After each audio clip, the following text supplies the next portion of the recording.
This call is now being recorded. Okay. So we were discussing about quality of services. What is quality of service and what are the different techniques which are used to provide quality of service in a network. Okay.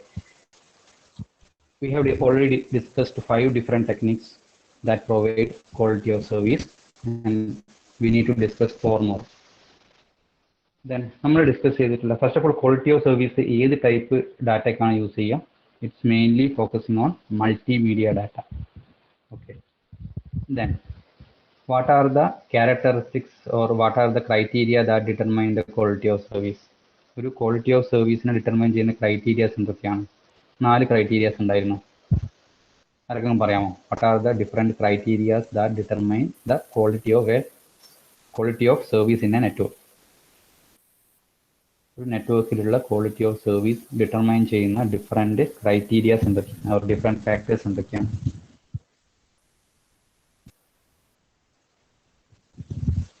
4 factors were there.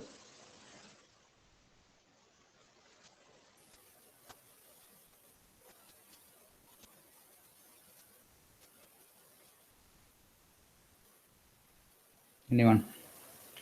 Last hour ആണ്. So കുറച്ച് slow ആയിട്ടേ പോകുന്നുള്ളൂ. എല്ലാവരും ഇരുന്നതിൻ്റെ ഒരു ഇതുണ്ടാവും. Anyways ഒന്ന് respond ചെയ്യൂ. What are the different factors that determine the quality of a service? Quality of service in a network.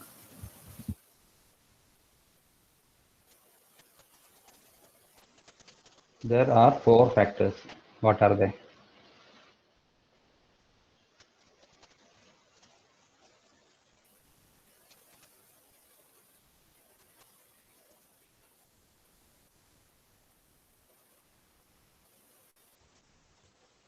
ആർക്കും ഐഡിയ ഇല്ല.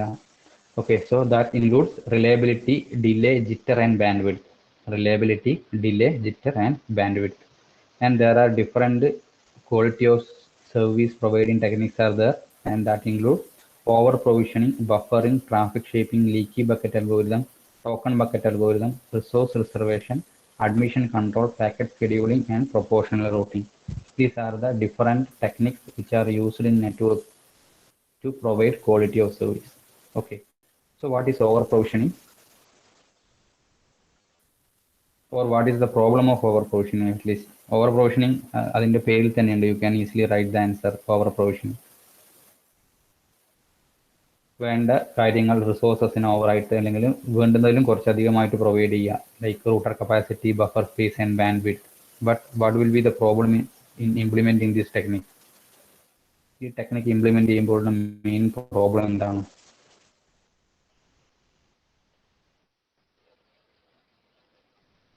ഒന്ന് റിപ്ലൈ ആക്കൂ. ഓവർ പ്രൊവിഷനിങ്ങിന്റെ ഇഷ്യൂ എന്താണ്?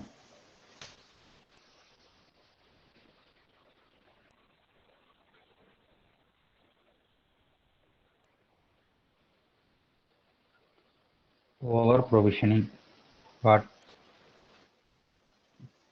is the issue in implementing this quality of service technique?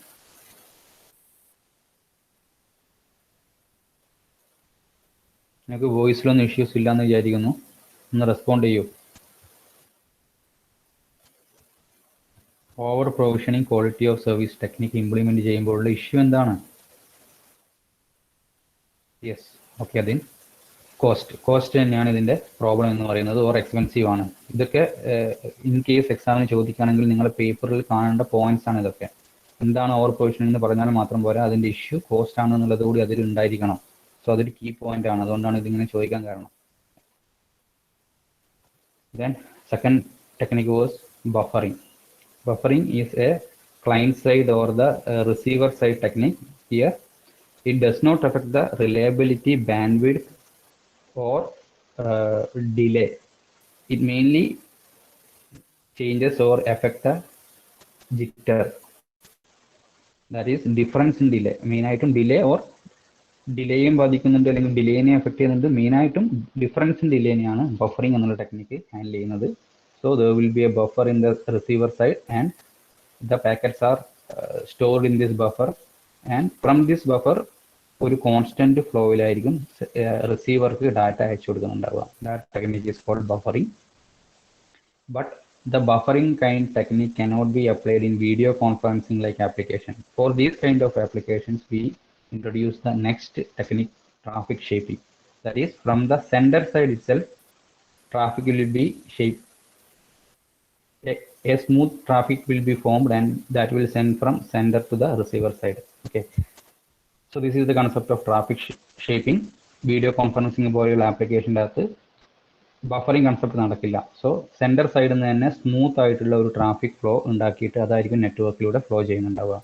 And it is based on a particular service level agreement or set of rules or പ്രോട്ടോകോൾസിന്റെ ബേസിസിലായിരിക്കും ഇങ്ങനെ ഉള്ള കാര്യം ഇംപ്ലിമെന്റ് ചെയ്യുന്നുണ്ടാവുക. And that agreement is called service level agreement. ഈ service level agreement എപ്പോഴും പാലിക്കപ്പെടുന്നുണ്ടോ എന്ന് ക്ലോസ്ലി മോണിറ്റർ ചെയ്യണം. എന്നാൽ മാത്രമേ സ്മൂത്ത് ആയിട്ടുള്ള ഷേപ്പിംഗ് ചെയ്തിട്ടുള്ള ട്രാഫിക് പോവുള്ളൂ. അങ്ങനെ മോണിറ്റർ ചെയ്യുന്ന ടെക്നിക്കാണ് എന്ത് പറയുക, ട്രാഫിക് പോളിസിങ് എന്ന് പറയുക. സോ ഈ പോയിന്റ്സ് ഒക്കെ ഇൻ കേസ് ഇത് സെപ്പറേറ്റ് ചോദിക്കുകയാണെങ്കിൽ ഈ കീ പോയിന്റ്സ് അതിൽ ഉണ്ടായിരിക്കണം.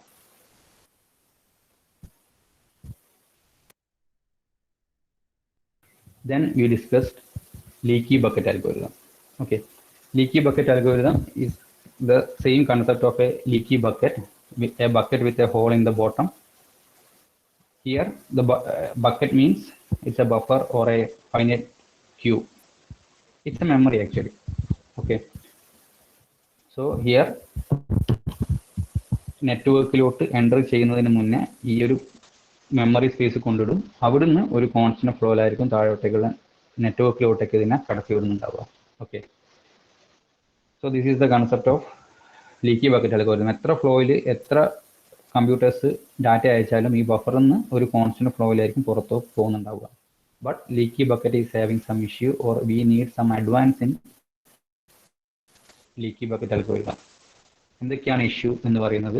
ആ ഇഷ്യൂ സോൾവ് ചെയ്യാൻ വേണ്ടിയിട്ടാണ് we introduce token bucket algorithm. First one, packet loss ഉണ്ടാവാൻ സാധ്യതയുണ്ട്. പാക്കറ്റ് ലോസ് എങ്ങനെ ഉണ്ടാവുക? ഈ ബക്കറ്റ് നിറഞ്ഞു കഴിഞ്ഞാൽ അതിന് ബാക്കി വരുന്ന പാക്കറ്റുകളൊക്കെ ലോസ് ആയി പോകും. കാരണം ബക്കറ്റ് നിറഞ്ഞാൽ ഈ മെമ്മറിയിലോട്ട് എൻട്രി ചെയ്യാതിരിക്കേണ്ട മെക്കാനിസം ഒന്നും ഇവിടെ ഇംപ്ലിമെന്റ് ചെയ്യുന്നില്ല. സോ പാക്കറ്റ് ലോസ് ആയി പോകും. That is the main problem. താഴെയുള്ള നെറ്റ്വർക്കിൽ ട്രാഫിക് ഒന്നും ഇല്ല എങ്കിൽ പോലും ഈ ഒരു കോൺസ്റ്റന്റ് ഫ്ലോയിൽ മാത്രമേ ഡാറ്റ ഫ്ലോ ഉള്ളൂ. അല്ലാതെ ഇവിടുന്ന് കുറച്ച് സ്പീഡപ്പ് ആക്കാനുള്ള മെക്കാനിസം ഒന്നും ഇവിടെ ഇംപ്ലിമെന്റ് ചെയ്തിട്ടില്ല. സെക്കൻഡ്. Third, packet size. പാക്കറ്റിന്റെ സൈസ് ഓരോ നെറ്റ്വർക്ക് ഓരോ സിസ്റ്റം അയക്കുന്നതിനനുസരിച്ച് വ്യത്യാസം ഉണ്ടാവും. ഓരോ നെറ്റ്വർക്കിനനുസരിച്ച് വ്യത്യാസം ഉണ്ടാവും. സോ അതിനനുസരിച്ചുള്ള പാക്കറ്റ് ഇത് എപ്പോഴും കോൺസ്റ്റന്റ് ആയിട്ട് വിടുള്ളൂ. വലിയൊരു പാക്കറ്റിനെ സെപ്പറേറ്റ് കൺസിഡർ ചെയ്ത് വിടില്ല. സോ ഈ ഒരു പ്രോബ്ലം സോൾവ് ചെയ്യാൻ വേണ്ടി we introduce token bucket algorithm. Here same concept, but each bucket is having a fixed number of tokens which are generated in every delta t second. ഓരോ delta T സെക്കൻഡിലും ഇവിടെ token generate ചെയ്തുകൊണ്ടേയിരിക്കും. That delta t second depends upon the traffic of this network. Okay, so when a packet wants to enter into the network, it has to access a token, then only it can enter into the network. Then suppose a big packet access a token, ആ വലിയ പാക്കറ്റിന് ഒന്നിച്ച് തന്നെ നെറ്റ്വർക്കിലോട്ട് enter ചെയ്യാൻ വേണ്ടിയിട്ട് പറ്റും. Okay, then traffic ഇവിടെ കൂടിയ സമയമല്ലേ, ട്രാഫിക് ഇവിടെ കുറഞ്ഞു വന്നിരിക്കുക. ട്രാഫിക് കുറഞ്ഞ സമയത്ത് അതിന് കറസ്പോണ്ടിങ് ആയിട്ടുള്ള ടോക്കൺസ് ഇവിടെ കൂടുതൽ ജനറേറ്റ് ചെയ്യും. അതിനനുസരിച്ച് കൂടുതൽ പാക്കറ്റിനെ ഇതെടുത്തിട്ട് നെറ്റ്വർക്കിലോട്ട് എൻ്റർ ചെയ്യാൻ വേണ്ടി പറ്റും. അതായത് ടോക്കൺ ലീക്കി ബക്കറ്റിലുള്ള ആ ഒരു ഇഷ്യൂയും ഇവിടെ സോൾവ് ചെയ്യാൻ വേണ്ടി പറ്റും. ഓക്കെ, സോ ഈ ഒരു കാര്യങ്ങൾക്ക് വേണ്ടിയിട്ടാണ് ലീക്കി ബക്കറ്റിനെ ഒന്നുകൂടി മോഡിഫൈ ചെയ്തിട്ട് ടോക്കൺ ബക്കറ്റ് അൽഗോരിതം എന്നുള്ള കൺസെപ്റ്റ് കൊണ്ടുവന്നത്. ഓക്കെ, സോ അത്രയും കാര്യങ്ങൾ നമ്മൾ ഡിസ്കസ് ചെയ്തിട്ടുണ്ടായിരുന്നു. Token bucket leaky bucket algorithm comparison ചിലപ്പോൾ ചോദിക്കാം. സോ ലീക്കി ബക്കറ്റിൻ്റെ കൺസെപ്റ്റ് എന്താണെന്ന് പറയാം, ടോക്കൺ ബക്കറ്റിൻ്റെ കൺസെപ്റ്റ് എന്താണെന്ന് പറയാം. ലീക്കി ബക്കറ്റിൻ്റെ 3 പ്രോബ്ലംസ് ഉണ്ട്, അത് ഓരോ പോയിന്റാക്കി എഴുതാം. അത് ടോക്കൺ ബക്കറ്റിൽ എങ്ങനെ സോൾവ് ചെയ്യുന്നു എന്നുള്ളത് എഴുതാം. And you can draw the diagram also based on the mark. 3 മാർക്കിനൊക്കെയാണ് 3 point എഴുതിയാൽ മതി. But if it is asked for 4 or 5 marks, just include the diagram of leaky bucket and token bucket also. Okay.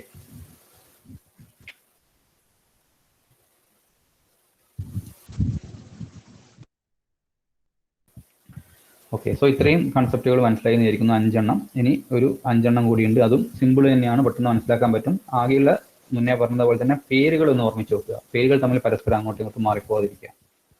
പല ടെക്നിക്കും അതിന്റെ പേരിൽ തന്നെ നിങ്ങൾക്ക് മനസ്സിലാക്കാനും പറ്റും.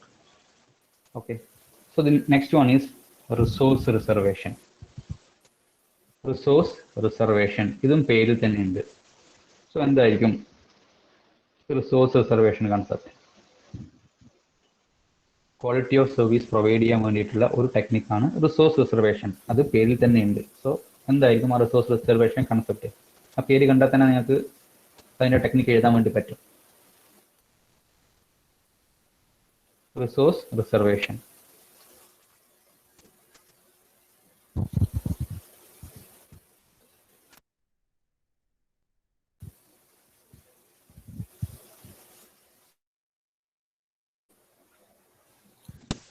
എന്തായിരിക്കും റിസോഴ്സ് റിസർവേഷൻ? റിസോഴ്സിന് ഒരു പെർട്ടിക്കുലർ ഫ്ലോക്ക് വേണ്ടിയിട്ട് റിസർവ് ചെയ്ത് വെക്കുക. That is called resource reservation. ഇനി എന്തൊക്കെ റിസോഴ്സസ് ആണ് ഈ ഒരു ടെക്നിക്കിൽ റിസർവ് ചെയ്ത് വെക്കുന്നത്? We reserve bandwidth, buffer space and CPU cycle. ഒരു പെർട്ടിക്കുലർ ഫ്ലോക്ക് വേണ്ടിയിട്ട് ഒരു ഫിക്സഡ് ടൈമിൽ, അല്ലെങ്കിൽ ആ ഒരു ഫ്ലോ ഒരു ഫിക്സഡ് ടൈമിലേക്കായിരിക്കും ഉണ്ടാവുക. ആ ഒരു ടൈമിലേക്ക് വേണ്ടിയിട്ട് ഒരു ബാൻഡ്വിഡ്ത്ത് സെപ്പറേറ്റ് ഇതിന് വേണ്ടിയിട്ട് റിസർവ് ചെയ്ത് മാറ്റി വെക്കുക. ബഫർ സ്പേസ്, ബഫറിന്റെ നീഡ് എവിടെയാണ്, എങ്ങനെയാണ് വരുന്നതെന്നൊക്കെ നിങ്ങൾക്ക് ഇപ്പോൾ മനസ്സിലായിട്ടുണ്ട്. ആ ഒരു പെർട്ടിക്കുലർ ഫ്ലോക്ക് വേണ്ടിയിട്ട് ഓരോ റൂട്ടറിനും അല്ലെങ്കിൽ ആ ഒരു നെറ്റ്വർക്കിന്റെ പാസിന്റെ അകത്ത് വേണ്ടുന്ന ബഫർ സ്പേസുകൾ ആദ്യം റിസർവ് ചെയ്ത് വെക്കുക. ഫൈനലി ഓരോ റൂട്ടറിനും ഇതിനെ പ്രോസസ്സ് ചെയ്യാൻ വേണ്ടിയിട്ട് ഒരു CPU സൈക്കിൾസ് ഒക്കെ ആവശ്യമുണ്ട്. നമ്മുടെ കമ്പ്യൂട്ടറൊക്കെ നോക്കുകയാണെങ്കിൽ അതിനെ പ്രോസസ്സ് ചെയ്യാൻ വേണ്ടിയിട്ടുള്ള CPU സൈക്കിൾസ് ആവശ്യമുണ്ട്.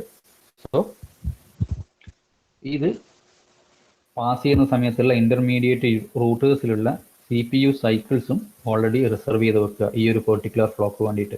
അങ്ങനെ റിസർവ് ചെയ്ത് വെച്ച് കഴിഞ്ഞാൽ നമുക്ക് ഫാസ്റ്റ് ആയിട്ട് ഹൈ ക്വാളിറ്റിയിൽ ഡാറ്റേനെ പാസ് ചെയ്യാൻ വേണ്ടി പറ്റും. Okay, so this is the resource reservation concept. Once again, resource reservation concept means once we have a specific route for a flow, then it becomes possible to reserve resources along that route to make sure that the needed capacity is available. നമ്മൾ already ഇപ്പോൾ ഒരു dynamic routing ആണെങ്കിൽ പോലും, static routing അല്ല dynamic routing ആണെങ്കിൽ പോലും at A time നമ്മളൊരു best path അവിടെ സെലക്ട് ചെയ്യുന്നുണ്ട്. So we already understood that this is the best path. ഇതാണ് ബെസ്റ്റ് പാത്ത് നമുക്ക് മനസ്സിലായി കഴിഞ്ഞു. ഓക്കെ, ഇനി ആ ഒരു പാത്തിലോട്ടുള്ള ഒരു പെർട്ടിക്കുലർ ഫ്ലോക്ക് വേണ്ടിയിട്ടുള്ള എല്ലാ റിസോഴ്സസും അവിടെ റിസർവ് ചെയ്ത് വെക്കുക. ഓക്കെ, ഇൻ കേസ് അടുത്ത മൊമെന്റിൽ അല്ലെങ്കിൽ നെക്സ്റ്റ് മൊമെന്റിൽ പാത്ത് മാറുകയാണെങ്കിൽ ആ പാത്തിലോട്ടുള്ള ഇപ്പോൾ ഉള്ളത് മൊത്തം റിസർവേഷൻ ഡീഅലോക്കേറ്റ് ചെയ്തിട്ട് പുതിയ പാത്തിലുള്ള റിസോഴ്സസിനെ റിസർവ് ചെയ്ത് വെക്കുക. These kind of technique is called resource reservation.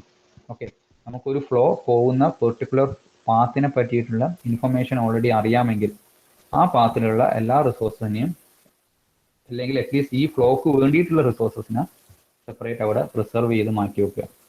Okay, അങ്ങനെ നമ്മൾ മാറ്റി വെക്കുന്ന റിസോഴ്സസുകളാണ് bandwidth, buffer space and CPU cycle.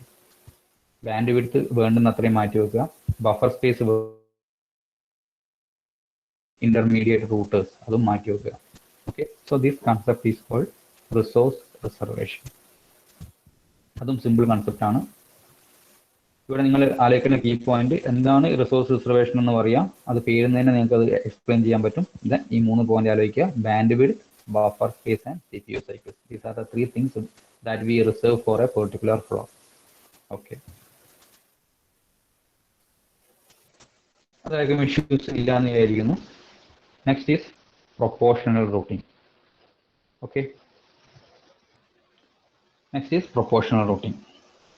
ഇതും കുറച്ചൊക്കെ നമുക്ക് പേരിൽ നിന്ന് മനസ്സിലാക്കാൻ പറ്റും. പ്രൊപ്പോർഷണൽ റൂട്ടിംഗ്, റൂട്ടിംഗ് എന്താണെന്നറിയാം. പ്രൊപ്പോർഷണൽ റൂട്ടിംഗ് എന്തായിരിക്കും? പ്രൊപ്പോർഷണൽ റൂട്ടിംഗ് ആർക്കെങ്കിലും ഗസ് ചെയ്യാൻ പറ്റും? ഗസ് ചെയ്യാൻ കുറച്ചൊക്കെ നെയിം തന്നെ നമുക്ക് കിട്ടും. പ്രൊപ്പോർഷണൽ റൂട്ടിംഗ് ആയിരിക്കും പ്രൊപ്പോർഷണൽ റൂട്ടിംഗ് കൺസെപ്റ്റ്. ഇതും ക്വാളിറ്റി ഓഫ് സർവീസ് ഇൻക്രീസ് ചെയ്യാൻ വേണ്ടി ഇംപ്ലിമെന്റ് ചെയ്യുന്ന ഒരു ടെക്നിക്കാണ്. Proportional routing. We know what is routing? Proportional routing.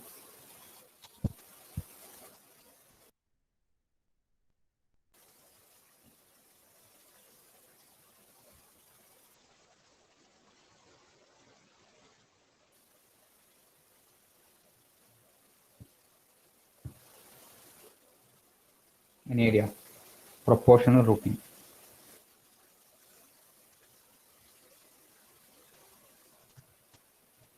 Okay. Proportional routing means split the traffic and route the traffic through different paths. Which means ചില സിറ്റുവേഷനിൽ നമുക്ക് dynamic routing ആണെങ്കിൽ പോലും ഒരു ബെസ്റ്റ് പാത്ത് നമുക്കറിയാം. ആ ബെസ്റ്റ് പാത്തിന് ശേഷമുള്ള സെക്കൻഡ് ബെസ്റ്റ് പാത്തും തേർഡ് ബെസ്റ്റ് പാത്തും ഫോർത്ത് ബെസ്റ്റ് പാത്തും ഒക്കെ നമുക്കറിയായിരിക്കും. കാരണം റൂട്ടേഴ്സ് എല്ലാ റൂട്ടറും പരസ്പരം ഇൻഫോർമേഷൻ എക്സ്ചേഞ്ച് ചെയ്യും. സോ ഓരോ റൂട്ടർക്കും മറ്റുള്ള റൂട്ടറിലോട്ട് എത്താനുള്ള ഡിഫറെൻറ്റ് പാത്തുകൾ അറിയായിരിക്കും. അതിൻ്റെ അകത്തുനിന്നും ഏറ്റവും ബെസ്റ്റ് ആയിട്ടുള്ള കറൻ്റ്ലി ഏറ്റവും ബെസ്റ്റ് ആയിട്ടുള്ള ഒന്നായിരിക്കും സെലക്ട് ചെയ്യുന്നുണ്ടാവുക. ഓക്കെ. സോ ബാക്കിയുള്ള പാത്തിൻ്റെ ഇൻഫർമേഷനും ഈ റൂട്ടേഴ്സിന് അറിയാൻ പറ്റും. Okay. Now a router want to send a large amount of data from source to destination, or a mission want to send a large amount of information from one place to the destination. Okay. So നമുക്ക് already best path അറിയാം. ആ best path വഴി എല്ലാം ഒന്നിച്ചു വിടുന്നതിന് പകരം ആ ഒരു സമയത്ത് സെക്കൻഡ് ബെസ്റ്റ് പാത്തിലൂടെയും തേർഡ് ബെസ്റ്റ് പാത്തിലൂടെയും കുറച്ച് പാർട്ട് വിടുക. അങ്ങനെയുള്ള ഗുണം എന്താ?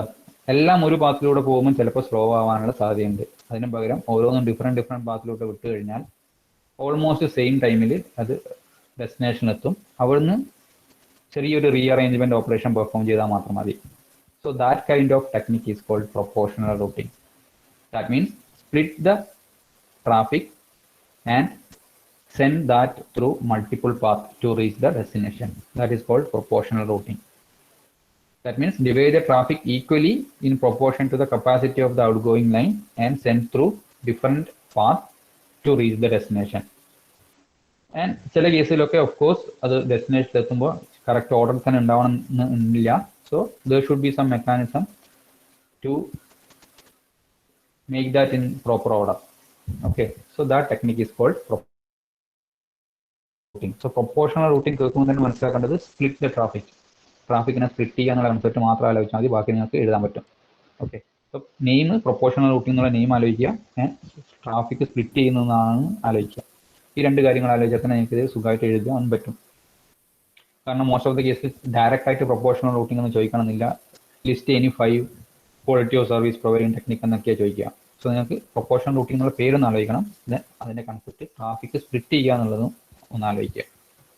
ട്രാഫിക്കിനെ സ്പ്ലിറ്റ് ചെയ്യുക, ഡിഫറെൻറ്റ് പാത്തിലൂടെ വിടുക, ഏറ്റവും ലാസ്റ്റ് ഡെസ്റ്റിനേഷൻ എത്തിക്കഴിഞ്ഞിട്ട് അവിടുന്ന് കംപ്ലീറ്റ് ചെയ്യുക. ഓക്കെ. ആ രീതിയിൽ നമുക്ക് ചില സിറ്റുവേഷൻ്റെ അകത്ത് ക്വാളിറ്റി ഓഫ് സർവീസ് ഇംപ്രൂവ് ചെയ്യാൻ വേണ്ടി പറ്റും. So that technique is called proportional routing. അത് ഓക്കെയാണോ? പ്രൊപ്പോർഷണൽ റൂട്ടിംഗിന്റെ കൺസെപ്റ്റ് ഓക്കെയാണോ? Is that okay? Proportional routing.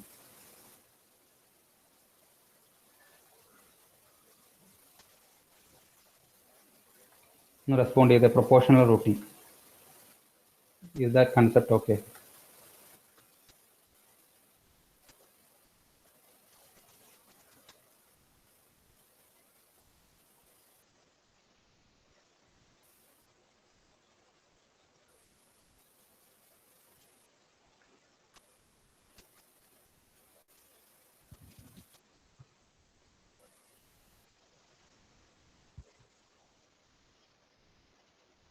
Okay. So the next is packet scheduling. Okay. Packet scheduling. Packet scheduling concept is based on, suppose take this case like resource reservation. What is the concept in resource reservation? Once a particular route is fixed, then all the packet sent through that route and all the resource in that route is reserved for that purpose. Okay, അതാണ് resource റിസർവേഷൻ്റെ concept. Okay. So ഈ ഒരു കേസിൽ packet സ്കെഡ്യൂളിങ്ങിൻ്റെ importance എവിടെയാണ് വരുന്നത്? Packet സ്കെഡ്യൂളിങ്ങിൻ്റെ importance വരുന്നത് ചില സമയത്ത് ചില അഗ്രസീവ് ആയിട്ടുള്ള സെൻഡർ ഉണ്ടായിരിക്കും. അഗ്രസീവ് ആയിട്ടുള്ള സെൻഡർ എന്ന് കൊണ്ട് ഉദ്ദേശിക്കുന്നത് അവൈലബിൾ ആയിട്ടുള്ള കപ്പാസിറ്റി അല്ലെങ്കിൽ അവൈലബിൾ ആയിട്ടുള്ള റിസോഴ്സസിനെ ഈ ഒരു അഗ്രസീവ് സെൻഡർ മൊത്തമായിട്ട് അങ്ങ് എടുത്തു കളയും. സോ അങ്ങനെ മൊത്തമായിട്ട് എടുത്തു കഴിഞ്ഞാലുള്ള പ്രോബ്ലം എന്താ? ബാക്കിയുള്ള സെൻറ്റേഴ്സിന് വേണ്ടുന്ന അത്രയും റിസോഴ്സസിന് അവൈലബിൾ ആയിട്ടുണ്ടായിരിക്കില്ല. വൺസ് അഗൈൻ ഒന്ന് ശ്രദ്ധിക്കണം, ഇത് packet scheduling means suppose we have different senders sending an information through a network. Okay, then we have some available resources like bandwidth, CPU cycle, or some buffer space, etc. Okay, so ഈ സെൻഡേഴ്സിൻ്റെ അത് ചില aggressive ആയിട്ടുള്ള senders ഉണ്ടാവും. ഈ aggressive ആയിട്ടുള്ള senders ഒരു major portion of these resources എടുത്തിട്ട് ആയിരിക്കും ഡാറ്റ സെൻഡ് ചെയ്യുന്നുണ്ടാവുക. ആ സമയത്ത് എന്താ, ബാക്കിയുള്ള ആൾക്കാർക്ക് വേണ്ടുന്ന അത്രയും റിസോഴ്സസ് അവൈലബിൾ ആയിരിക്കില്ല. സോ ആ ഒരു പ്രോബ്ലം സോൾവ് ചെയ്യാൻ വേണ്ടി കൊണ്ടുവന്നെയാണ് പാക്കറ്റ് സ്കെഡ്യൂളിംഗ് എന്നുള്ള concept. Okay, so the packet scheduling concept is mainly implemented to solve that kind of issue, like there will be an aggressive sender and that aggressive sender will capture most of the capacity of the routers and reduce the quality of service of other senders. ഇത് സോൾവ് ചെയ്യാൻ വേണ്ടിയിട്ടാണ് packet scheduling എന്നുള്ള concept കൊണ്ടുവന്നത്. In this packet scheduling we introduce a fair queuing algorithm. Fair queuing algorithm means നിങ്ങൾ queue length അല്ലെങ്കിൽ round robin concept ഒക്കെ പഠിച്ചിട്ടില്ലേ? Round robin concept.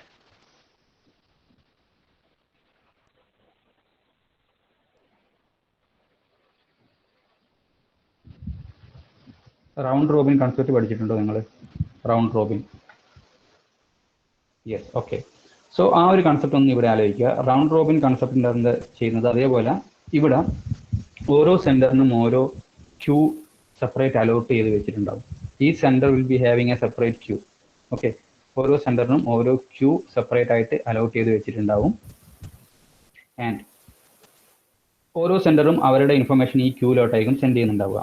And each queue will be processed in a round robin fashion. ഓരോ ക്യൂവും round robin ഫാഷനിൽ process ചെയ്യും. ഓരോ ക്യൂവും റൗണ്ട് റോബിൻ ഫാഷനിൽ പ്രോസസ്സ് ചെയ്യും എന്ന് പറഞ്ഞാൽ ഒരു ക്യൂവിൽ നിന്നും ആദ്യം ഒരു ഫിക്സഡ് ടൈമിലുള്ള ഡാറ്റ സെൻഡ് ചെയ്യുന്നു, അതിനുശേഷം തൊട്ടടുത്തുള്ള ക്യൂക്ക് കൊടുക്കുന്നു, അങ്ങനെ ഒരു റൗണ്ട് റോബിൻ മെക്കാനിസം വഴി ഓരോ സെൻഡർക്കും ഈക്വൽ ആയിട്ട് സെൻഡ് ചെയ്യാനുള്ള കപ്പാസിറ്റി കൊടുക്കുന്നു. That is called fair queuing algorithm. And that total concept is called packet scheduling the packet. Okay, so ഇത് എവിടെയാണ് യൂസ് ചെയ്യുന്നത്? മിക്ക കേസിലും ഒരു അഗ്രസീവ് ആയിട്ടുള്ള സെൻഡർ ഉണ്ടാവും. ആ അഗ്രസീവ് ആയിട്ടുള്ള sender most of the channel capacity എടുത്തിട്ടായിരിക്കും ഡാറ്റ സെൻഡ് ചെയ്യുന്നുണ്ടാവുക.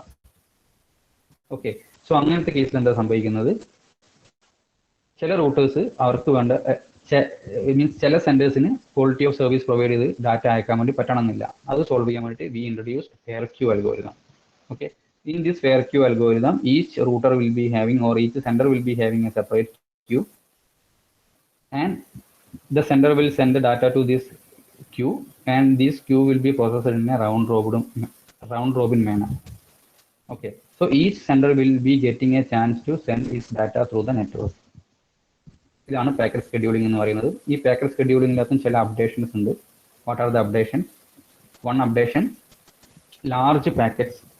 ചില സിറ്റുവേഷൻ്റെ അകത്ത് ചില സെൻറ്റർക്ക് ലാർജ് പാക്കറ്റുകൾ ഉണ്ടായിരിക്കും, ചിലതിന് സ്മോൾ പാക്കറ്റ് ഉണ്ടായിരിക്കും. സോ ഒരു പാക്കറ്റ് വൈസ് ആണ് നമ്മൾ പ്രോസസ് ചെയ്യുകയാണെങ്കിൽ ലാർജ് പാക്കറ്റ് പ്രോസസ് ചെയ്യാൻ വേണ്ടി പിന്നെയും കൂടുതൽ സമയം എടുക്കും. സോ പാക്കറ്റ് വൈസ് പ്രോസസ് ചെയ്യുന്നതിന് പകരം ബൈറ്റ് ടു ബൈറ്റ് ആയിട്ട് പ്രോസസ് ചെയ്യുക. അതായത് പാക്കറ്റ് ടു പാക്കറ്റ് പ്രോസസ് ചെയ്യുന്നതിന് പകരം ബൈറ്റ് ടു ബൈറ്റ് ആയിട്ട് പ്രോസസ് ചെയ്യുക. എന്തുകൊണ്ടാണ് ഇങ്ങനെ ചെയ്യുന്നത്? ചില പാക്കറ്റിൻ്റെ സൈസ് വളരെ കൂടുതലായിരിക്കും. ഇപ്പോൾ പാക്കറ്റ് ടു പാക്കറ്റ് ആണ് പ്രോസസ് ചെയ്യുന്നതെങ്കിൽ ഒരാളുടെ പാക്കറ്റ് പ്രോസസ് ചെയ്യാൻ തന്നെ കുറേ ടൈം എടുത്തു എന്ന് വരും. അത് സോൾവ് ചെയ്യാൻ വേണ്ടിയിട്ട് നമ്മൾ byte to byte round robin mechanism use ചെയ്യും. അങ്ങനെ ചെയ്യുമ്പോൾ എല്ലാ സെൻറ്റർക്കും ഈക്വൽ പ്രയോറിറ്റി കൊടുക്കാൻ വേണ്ടി പറ്റും. ഓക്കെ, ദെൻ അനദർ കേസ്, ചില സിറ്റുവേഷൻ ചില വീഡിയോസ് പോലെയുള്ളതിനൊക്കെ നമുക്ക് ഹയർ പ്രയോറിറ്റി കൊടുക്കേണ്ടി വരും. അല്ലെങ്കിൽ ഹയർ പ്രയോറിറ്റി കൊടുത്ത് സെൻഡ് ചെയ്യേണ്ട കുറച്ച് ഡാറ്റാസ് ഉണ്ടാവും. അതിന് വേണ്ടിയിട്ട് നമ്മൾ വെയ്റ്റഡ് ഫെയർ ക്യൂയിങ് എന്ന് പറയുന്ന ഒരു കൺസെപ്റ്റ് കൂടി ഉണ്ട്. ആ വെയ്റ്റഡ് ഫെയർ ക്യൂയിങ് എന്ന് പറയുന്നത് ഇമ്പോർട്ടൻസ് ഉള്ള ഡാറ്റയ്ക്ക് കുറച്ചുകൂടി കൂടുതൽ ടൈം പ്രൊവൈഡ് ചെയ്യാം സെൻഡ് ചെയ്യാൻ വേണ്ടിയിട്ട്. അതിനാണ് വെയ്റ്റഡ് ഫെയർ ക്യൂയിങ് എന്ന് പറയുന്നത്. So this is the concept in packet scheduling. Okay, so packet scheduling എന്ന് പറയുന്ന കൺസെപ്റ്റ് പറയുമ്പോൾ ആലോചിക്കേണ്ട 2-3 കാര്യങ്ങൾ. ഒന്ന്, aggressive sender. Aggressive sender can capture most of the capacity of the router and that reduces the quality of service of other senders. In order to solve this, we have to give equal priority to all the senders. For that, we introduced fair queuing algorithm. In this fair queuing algorithm, a separate queue will be allotted for all the senders, and the senders send their data to this queue, and each queue will be processed in a round robin fashion. Round robin fashion means each queue will be getting a chance to send their data through the network in equal time interval. Okay, so this is called fair queuing algorithm. And in most of the cases, the size of the packet will be different. Some of the sender will be having a very large sized packet, and some of the sender will be having a very small sized packet. So if we are processing this queue in packet to packet order, the problem will arise like a large packet sender will be getting more time to send their data. In order to solve this problem, we introduce byte to byte round robin concept. Byte to byte round robin concept, even if the packet is large, only a particular byte will be sent at a time. That technique is called byte to byte round robin technique. And this gives all the host or all the sender the same priority. Okay. Another variation, in some of the cases, we have to send some urgent data, or some data with some priority will be there. In order to process these things, we introduce weighted fair queuing algorithm. In weighted fair queuing algorithm, this important data will be having a weighted priority, and more time will be allocated for that kind of data. Okay, that is called weighted fair queuing algorithm. Okay, so these techniques are together called packet scheduling, or schedule the packet. So this is another packet scheduling algorithm. Okay, അതും okay ആണെന്ന് വിചാരിക്കുന്നു. അതും പേരും കുറച്ച് important പോയിന്റ്സും ഒന്ന് ആലോചിച്ച് നോക്കുക. ആലോചിക്കേണ്ട കാര്യങ്ങൾ: aggressive sender, fair queuing algorithm, round robin mechanism, then the modification, byte to byte round robin mechanism, and finally weighted fair queuing. Okay, so this is about packet scheduling concept. Now finally admission control. Last technique ആണ് admission control. അതും പേരിൽ തന്നെ ഉണ്ട് എന്താണ് admission control. Admission control means when a single routed flow as in resource reservation is offered to a router, it has to decide based on the capacity and how many commitment it has already made. Based on that admit or reject a new flow. അതായത് already ഒരു നെറ്റ്വർക്കിൽ അത് resource reservation ഒക്കെ എത്ര കൊടുത്തിട്ടുണ്ട്, അല്ലെങ്കിൽ ആർക്കൊക്കെ കൊടുത്തിട്ടുണ്ട്, എത്ര കമ്മിറ്റ്മെന്റ്സ് ഓൾറെഡി എടുത്തിട്ടുണ്ട് എന്നുള്ള കാര്യം ഒരു നെറ്റ്വർക്കിന് അറിയാം. അതിനുശേഷം പുതിയ ഒരു റിക്വസ്റ്റ് കൂടി വന്നു കഴിഞ്ഞാൽ ആ നെറ്റ്വർക്കിന് തീരുമാനിക്കാം whether to admit or reject that flow. Because if the already if all the resources are allocated already for different flows, that it cannot handle one more. അങ്ങനെ ഹാൻഡിൽ ചെയ്യാൻ പറ്റിയാലും ക്വാളിറ്റി ഓഫ് സർവീസ് ലോസ് ആയി പോകും. അത് ഒഴിവാക്കാൻ വേണ്ടിയിട്ട് already ഉള്ള situation നോക്കിയിട്ട് പുതിയൊരു റിക്വസ്റ്റ് വന്നു കഴിഞ്ഞാൽ അതിനെ അഡ്മിറ്റ് ചെയ്യണോ വേണ്ടിയോ എന്ന് തീരുമാനിക്കാം. That technique is called admission control. So these are the different technique that are used for providing quality of service. So ഇത്രയാകുമ്പോൾ നമ്മുടെ ഈ മൊഡ്യൂളിന്റെ 3 മെയിൻ പാർട്ടാണുള്ളത്. രണ്ടാമത്തെ പാർട്ടും കഴിഞ്ഞു. ഫസ്റ്റ് പാർട്ട് ഈസ് എന്തായിരുന്നു? ഫസ്റ്റ് പാർട്ട് ക്വാളിറ്റി ഓഫ് സർവീസിന് മുന്നേ നമ്മൾ എന്ത് ടോപ്പിക് ആയിരുന്നു പഠിച്ചത്?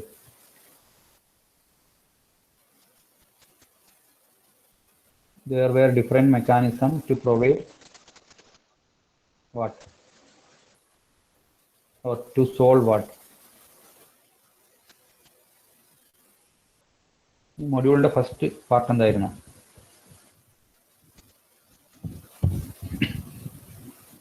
Yes, congestion. Exactly, congestion. So congestion control ആണ് ഒന്നാമത്തത്. അത് സോൾവ് ചെയ്യാനുള്ള ഡിഫറെന്റ് മെക്കാനിസം നമ്മൾ പഠിച്ചിട്ടുണ്ടായിരുന്നു. Now the second major part is quality of service. അതും ഇപ്പം ഓക്കെ എന്ന് വിചാരിക്കുന്നു. എല്ലാം സിമ്പിൾ കൺസെപ്റ്റ് ആണ്, പെട്ടെന്ന് മനസ്സിലാക്കാൻ പറ്റുന്നതാണ്. നെയിമും അതിന്റെ കറസ്പോണ്ടിങ് ഓപ്പറേഷൻ മാത്രം ഒന്ന് മാച്ച് ചെയ്യാൻ ഓർമ്മിക്കുക. ഓക്കെ, ഇനി നമുക്ക് ഇതിന്റെ ഫൈനൽ പാർട്ട് എന്നുള്ളത് IP അഡ്രസ് ആണ്. IP address, what is IP address, what are the different classes of IP address and what is subnetting, ഇതൊക്കെയാണ് ഇതിന്റെ ലാസ്റ്റ് പോർഷനിൽ വരുന്നത്. സോ അതിന് മുന്നേ ഈ സെക്കൻഡ് പാർട്ട് എല്ലാവർക്കും ഓക്കെ ആണോ? Like quality of service, what is quality of service and what are the different techniques which are used to provide quality of service in a network. 9 different techniques are there. ഓരോന്നിന്റെയും പേരും അതിന്റെ കൺസെപ്റ്റും ഓക്കെയാണോ എല്ലാവർക്കും? Just ചോദിക്കുമ്പോൾ ഓരോന്നിന്റെ ഒന്ന് key point എല്ലാവരും ഒന്ന് പറയണം. Over provisioning, ഒന്ന് റിപ്ലൈ ചെയ്തേ. ഓവർ പ്രൊവിഷനിങ്,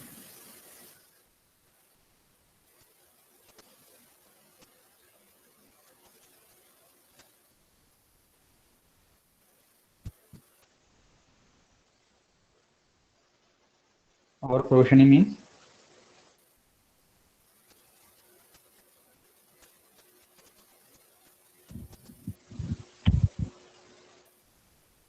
ഒന്ന് റിപ്ലൈ ചെയ്യോ? നമുക്ക് ഈ ടോപ്പിക് ഇവിടെ കൺക്ലൂഡ് ചെയ്യണം. ക്വാളിറ്റി ഓഫ് സർവീസ് എന്നുള്ളത് router capacity, buffer space and bandwidth over ആയിട്ട് അല്ലെങ്കിൽ വേണ്ടുന്നതിലും അധികം പ്രൊവൈഡ് ചെയ്യുക, അതാണ് over provisioning. So here the problem is expense or cost. Buffering central സൈഡിൽ ഉണ്ടാവുന്നതാണോ റിസീവർ സൈഡിൽ ഉണ്ടാവുന്നതാണോ? It's a receiver side technique or the destination side technique.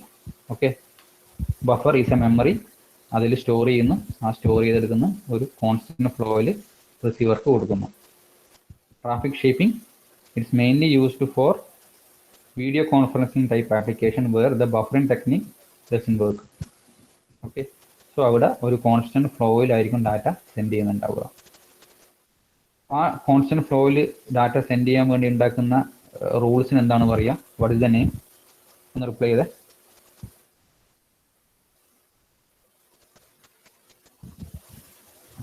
Traffic ഷേപ്പിങ്ങിൽ senders റിസീവറിന്റെ ഇടയിൽ ഉണ്ടാക്കുന്ന ആ ഒരു റൂളിന് പറയുന്ന പേരെന്താണ്?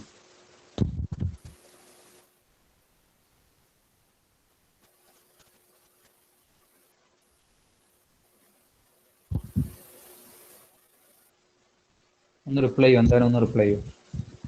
ആൻസർ കിട്ടണം എന്തായാലും. ഇപ്പോൾ ട്രാഫിക് ഷേപ്പിങ്ങിൽ യൂസ് ചെയ്യുന്ന ആ ഒരു റൂളിന്, സെൻഡറിന്റെയും റിസീവറിന്റെയും ഇടയിൽ ഉണ്ടാക്കുന്ന ആ ഒരു റൂളിന് എന്താണ് പറയുക?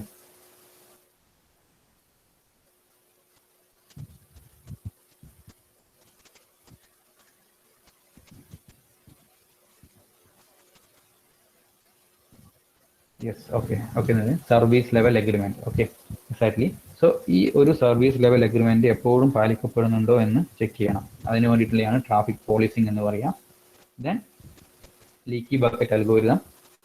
This leaky bucket algorithm is the concept of a bucket with a hole in the bottom. ഒരു കോൺസ്റ്റന്റ് ഫ്ലോയിൽ മാത്രമേ പോവുള്ളൂ, but it has 3 different problems. ആ പ്രോബ്ലം സോൾവ് ചെയ്യാൻ വേണ്ടിയിട്ട് we introduce token bucket algorithm. A token will be there in the buffer and that token will be generated in exact delta, and only the packet which can access the token can only pass into the network.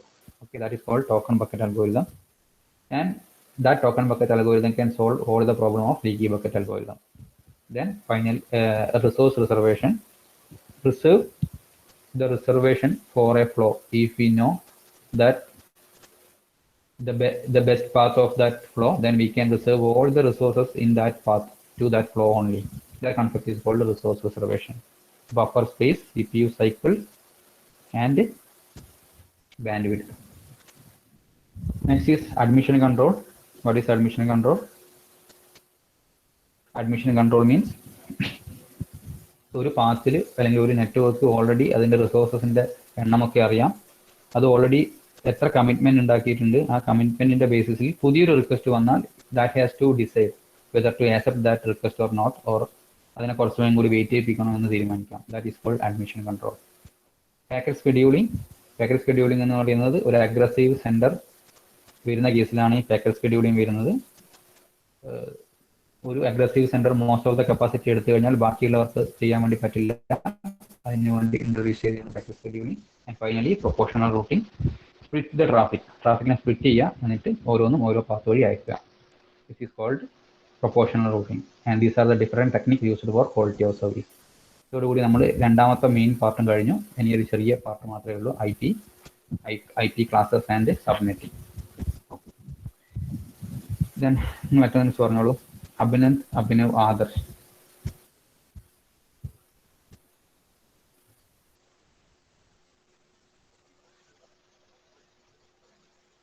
Akash, okay. Abhinav.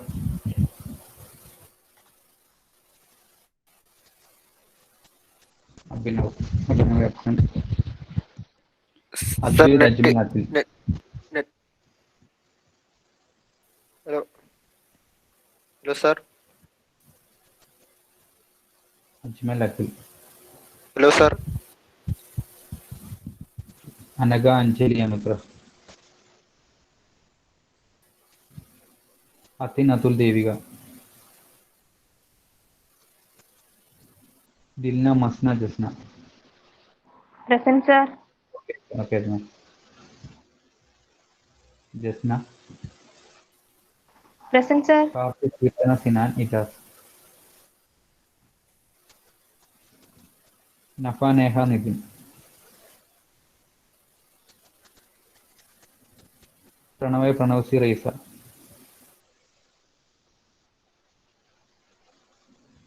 Razana Rustin Roshan. Rustin Roshan absent. Sahla B. Sahla N. Sangeet Sarang Sharun. Sangeet. Okay. Shraddha Vishnu Vaishnavi. Present, sir. Okay. Srishma Anjida Shirona. Anjida absent. Okay, Roshan, okay. Okay, then നിങ്ങൾക്ക് എന്തെങ്കിലും doubts ഉണ്ടെങ്കിൽ next class ചോദിക്കുക. Okay, by.